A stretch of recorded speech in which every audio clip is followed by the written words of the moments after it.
زه ژړېدل غواړم، په چغو چغو ژړېدل غواړم، خو شرط پکې دا دی چې زما ژړا څوک وانه اوري،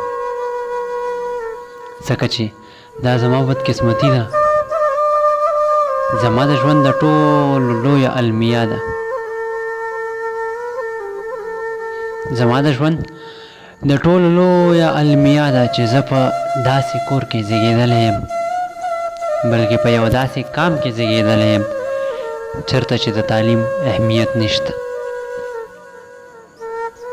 چېرته چې څوک حق ته حق نه وایي، چېرته چې ټیک ته غلط او غلط ته ټیک ویلی شي.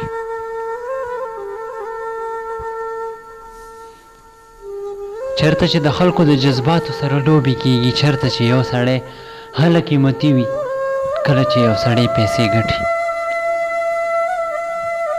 کله چې یو سړی پیسې ګټي، کله چې یو سړی په غټ ګاډي کې ګرځي، کله چې یو سړی د بل جیب وهي،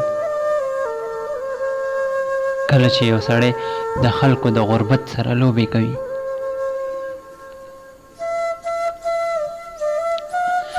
چېرته چې خلک په چاړه په ټوپک نه بلکې په خبرو قتلیږي، چېرته چې د پیسو د ګټلو خر عزت وي خو د معمولي تنخوادار حیثیت هیڅ هم نه وي.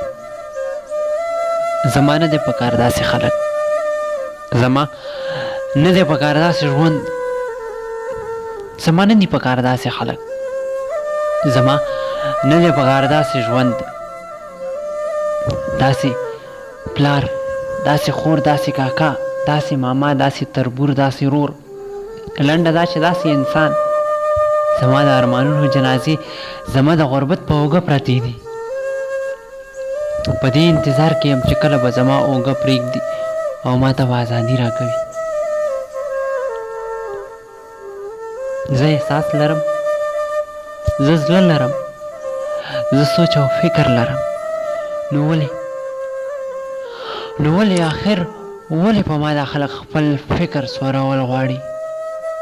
آخر ولې